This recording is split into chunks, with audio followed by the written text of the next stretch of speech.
There's something profoundly revealing about watching identity and destiny unfold, not as static concepts, but as living systems, much like economies, ecosystems, or the flow of time itself. They move, they evolve, and they interact with cause and effect in ways we often don't see until we look backward. Every person, whether born into prominence or into quiet anonymity, lives within this dynamic process. What matters is how consciously we engage with it, how we understand the principles that govern the unfolding of who we are and where we're going. When we talk about identity, people tend to imagine something fixed, a title, a name, a nationality, a role. But in reality, identity isn't something we have. It's something we build. It's a set of choices, refined over time through reflection, challenge, and feedback. We're born with certain predispositions. Our temperament, our environment, the narratives we inherit. But those are merely the starting points. The real work is in understanding how those forces shape our decisions, and how our decisions shape our destiny. Destiny, in that sense, isn't a grand mystical path waiting for us to follow. It's the accumulation of decisions and reactions, structured around the principles we hold true. When we make decisions based on reality, on truth rather than illusion, our identity evolves in alignment with how the world actually works. And when our actions consistently align with reality, the outcomes, our so-called destiny, begin to make sense. It's cause and effect, simple but profound. But people often resist that process. We want certainty. We want to believe there's a clear line from who we are now to who we'll become. Yet life doesn't work in straight lines. It works in cycles. The economy cycles, nation cycle, individual cycle. You rise, you fall, you learn, you adjust. Identity and destiny are products of those cycles, and the more you understand them, the more gracefully you can navigate them. That's why self-awareness is such a crucial discipline. It's not some abstract self-help idea, it's practical. To see yourself objectively, to see your strengths, weaknesses, blind spots, means you're more capable of steering your destiny intentionally. You stop reacting emotionally to reality and start engaging with it rationally. You learn to ask better questions. What is this moment trying to teach me? Where am I resisting truth? How am I contributing to the outcomes I'm getting? The challenge is that identity often gets entangled with ego. We build narratives about who we are, stories we tell ourselves to feel secure. But reality doesn't care about our stories. It just reflects the truth back to us. The people who evolve the most are those willing to confront that reflection, even when it's uncomfortable. That's where transformation begins. Every mistake, every failure, every disappointment is a data point. And if you're willing to see it that way, you can convert pain into progress. Now, if you look at individuals who carry public or inherited roles, like members of royal families or national leaders, the process is magnified. Their identity isn't only personal, it's symbolic. They represent continuity and change simultaneously.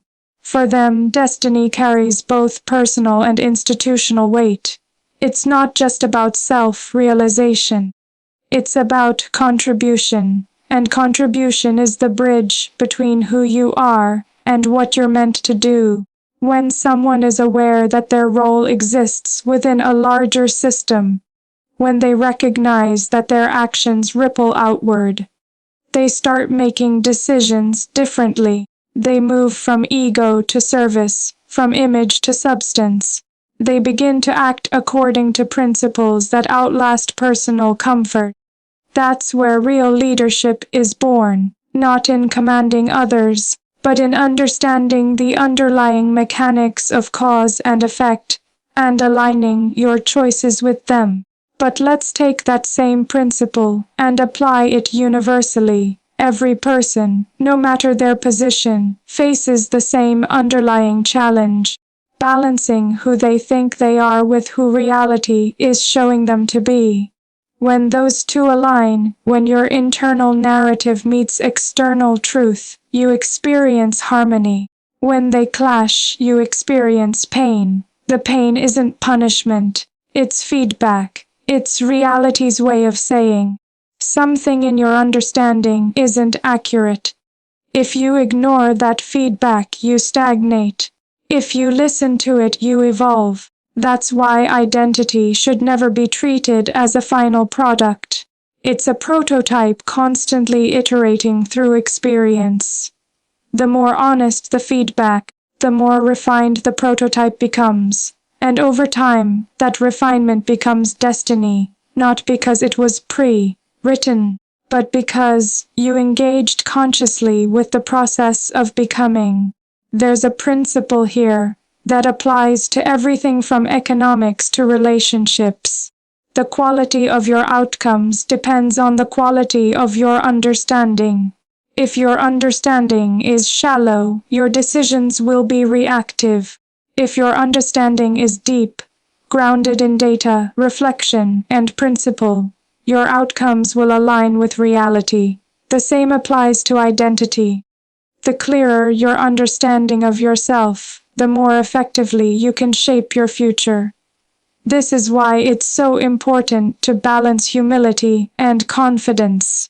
Humility keeps you open to learning. Confidence allows you to act. If you lean too heavily on confidence without humility, you become blind to your weaknesses. If you lean too heavily on humility without confidence, you become paralyzed by doubt. The best decision makers, the most grounded leaders, cultivate both simultaneously. They know that learning never stops, and they treat every success and failure as data, not as validation or condemnation. Over the years, I've learned that reality always wins. You can argue with it, deny it, try to bend it, but eventually it asserts itself. The people who thrive are those who make peace with that fact and use it to their advantage. They ask, what is true? What works? What principles consistently lead to better outcomes? And then they build their lives around those truths. Identity and destiny, when seen through that lens, aren't mystical. They're mechanical. They operate on feedback loops, driven by learning, reflection, and adaptation. The better you get at reading those loops, the more effective you become at directing your own evolution. You stop chasing an imagined future and start participating in the unfolding of reality. So, when we think about what it means for identity and destiny to unfold, the takeaway is simple but demanding: pay attention. Observe yourself as if you were studying a system. Notice patterns, cause and effect relationships, recurring emotional triggers. Test your beliefs against reality. Adjust when the data contradicts your assumptions. That's how progress happens. Not in leaps of inspiration, but in steady, iterative growth. The irony is that the more you let go of needing to control the future, the more influence you gain over it. By focusing on what's true right now, what's working, what isn't, you position yourself to make better choices, and better choices accumulate into better outcomes. That's destiny in motion. So perhaps the real power isn't in trying to define who you are, but in remaining open to who you're becoming. Because identity, when it's rigid, limits you. But when it's adaptive, rooted in principles, informed by reality, it becomes a living expression of growth. And destiny, then, isn't something that happens to you. It's something you co-create through awareness, discipline, and alignment with truth. In the end, every life is a case study in unfolding. Each of us starts with a set of conditions we didn't choose. But how we respond, how we learn, how we evolve, That's where our freedom lies. That's where destiny becomes real. The process is never easy, but it's always fair. Reality gives us exactly the feedback we need to grow. The question is whether we're listening. There are moments when we begin to understand that who we are is not a finished story, but a living, breathing journey. Identity and destiny are not walls that confine us. They are currents that move through time, shaping us as much as we shape them. Each decision, each doubt, each act of courage writes a small line in the invisible map of who we are becoming. And as that map unfolds, it reveals that our purpose is not handed to us in perfection. It is discovered through participation, through listening, through living. From an early age, we learn that our names carry history, but history is only the beginning.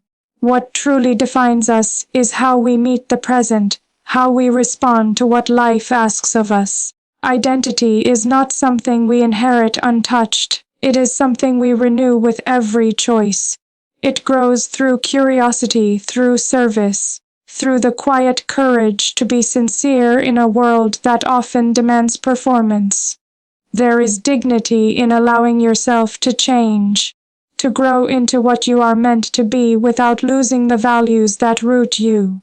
When I think of destiny, I do not see it as a fixed path written in the stars. It feels more like a sky that changes with the hour, sometimes clear, sometimes covered with clouds, but always there waiting for us to look up. Destiny unfolds when we learn to walk forward even when the way is uncertain.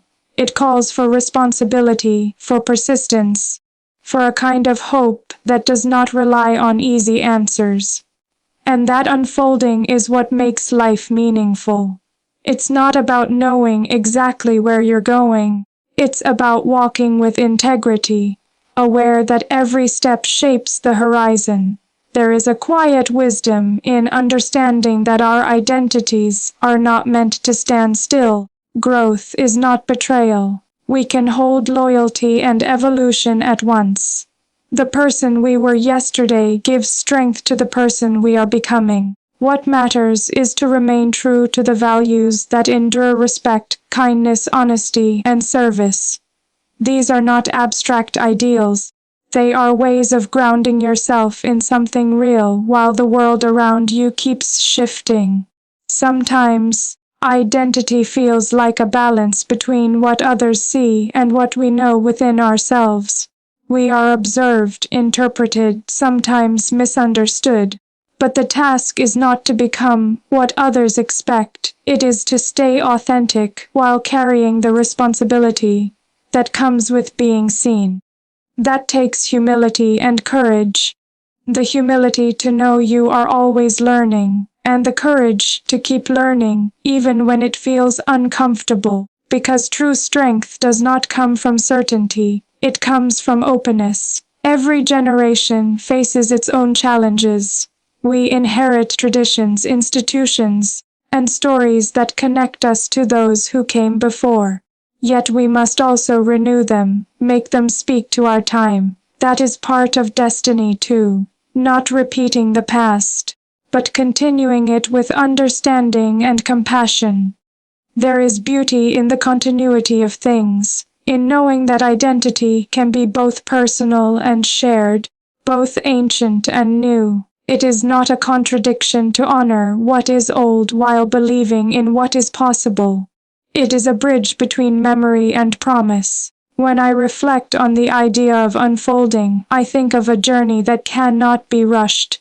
The unfolding of identity is quiet work, often invisible to others. It happens in small gestures, in the way we treat those who cannot repay us, in the patience we show when things do not go as planned. Destiny, in turn, reveals itself through these small acts. It does not announce itself with grand symbols but whispers in moments of choice. When to speak, when to listen, when to forgive. These moments accumulate until they form a life that means something. There is also a certain humility in realizing that we are part of something larger than ourselves. Identity does not exist in isolation. It is shaped by the people who believe in us, by the places that raise us, by the shared experiences that remind us we belong to something enduring. The unfolding of destiny, then, is not a solitary act. It is a dialogue with the world. It is learning to give as much as we receive, to understand that fulfillment often comes through service. It is easy to think of destiny as something grand, but sometimes it is the quiet responsibilities that define it most. The willingness to do what is right even when no one is watching, to be steady when the world feels uncertain, to keep hope alive when it seems distant. In those moments, we discover a different kind of strength, one rooted not in pride but in purpose. Identity and destiny evolve together. As we grow, our understanding of what matters deepens. What once seemed like duty becomes devotion. What once felt like a burden becomes meaning. The unfolding is not always comfortable, but it is always necessary. It asks us to live with awareness, to see beyond ourselves, to see the whole, and in doing so, it turns responsibility into grace. I have learned that the future is not something to be feared or predicted. It is something to be met with readiness. Every unfolding moment is a chance to practice that readiness, to become a little wiser, a little braver, a little more compassionate. The more we embrace this process, the more our destiny begins to align with what is good and lasting. We stop chasing perfection and start seeking purpose. Perhaps that is what identity truly is, the ongoing act of becoming aligned with one's values, of shaping one's destiny through choices that reflect sincerity. It is a journey that invites patience and reflection, and it never really ends. Each stage of life asks for a new kind of understanding, a new expression of integrity. What remains constant is the desire to serve something greater than oneself, to give meaning to the name you carry, not through inheritance, but through action. When we allow ourselves to unfold, to learn, to adapt, to grow, we honor both our origins and our potential. The past gives us our foundation, but the future gives us our direction. Between them lies the present, where identity and destiny meet. That meeting point is where life becomes real, where we decide how to use our strength, how to face the unknown, and how to keep faith in what is unseen but deeply felt. And maybe that is the quiet truth hidden in all unfolding stories, that who we are is not the end of the story, but the beginning of what we are yet to become. Each day is a chance to align the person within us with the world before us, to bring harmony between who we are and what we are called to do. When that happens, when identity and destiny move together like breath and heartbeat, life gains clarity and purpose. So we move forward, not as finished versions of ourselves, but as evolving reflections of what is possible. And as we walk, step by step, we learn that our destiny is not waiting at the end of the path. It is being shaped, right now, in the way we choose to walk it. There is a kind of strength that doesn't need to be seen to be real. The kind that comes from serving something greater than oneself. It is quiet, steady, and deeply human. To serve a greater good is to understand that the purpose of our actions is not simply to achieve personal success, but to create harmony, trust, and progress for others. It is to recognize that what we do has an effect beyond our own lives, and that we carry a responsibility to use that influence with care, integrity. Service is not a word of the past. It is not limited to ceremonies or to those born with titles. It is a way of being, a mindset that asks, how can I make things better, even in the smallest way? It begins in how we listen, how we treat people, and how we choose to act when no one is watching. The world often tells us that greatness lies in power or recognition, but true greatness lies in the ability to give without seeking reward, to lead without domination, and to stand firm on values that endure even when they are tested. Serving a greater good requires conviction, but also humility. It means knowing that no one person holds all the answers, and that progress depends on collaboration, on the courage to learn from others, and on the willingness to see the world not through one's own lens, but through the eyes of those who depend on your decisions. It means understanding that leadership is not control, it is care. It is the art of guiding others by example, not by demand. Every era brings its own challenges. The modern world moves fast, it demands quick results and often rewards short-term thinking.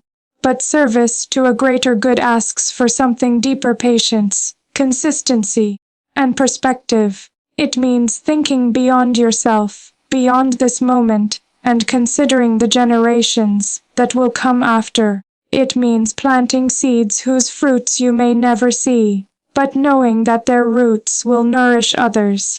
That kind of service is not easy, but it is meaningful. It gives life a sense of direction that no achievement alone can offer. To serve with principle is to act with intention. Principles are not just rules. They are the foundations that keep us upright when everything around us changes. They are what protect service from becoming mere performance. Without principles, action can be impulsive, self-serving, or fragile. But with them, even the smallest act gains moral weight. Principles are what remind us to do what is right, not what is convenient. They anchor us when doubt creeps in, when the path forward isn't clear, when standing firm means standing alone. There are moments when serving a greater good feels lonely. There will always be noise, opinions, judgments, distractions, but silence can be a teacher. It teaches patience, it teaches reflection, it reminds us that our purpose is not to please everyone, but to remain faithful to what we believe is right. And if that belief is grounded in honesty, respect, and compassion, then even difficult decisions carry dignity. To serve through principled action is to understand that values are not words to be repeated.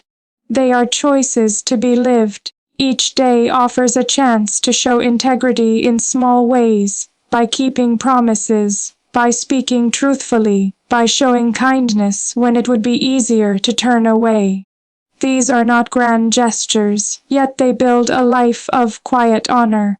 The people who change the world for the better often do so not through dramatic moments, but through steady devotion to what is good and fair. When we talk about a greater good, we talk about the idea that our lives are connected. No one stands alone. What strengthens one, strengthens all. When we act for others, we do not lose ourselves, we become more complete.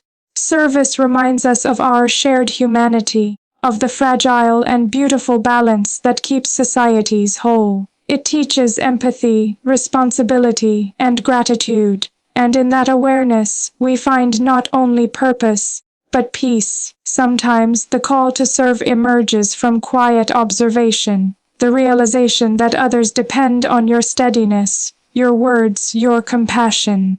Other times, it comes from within, a conviction that your life must stand for something beyond comfort or recognition.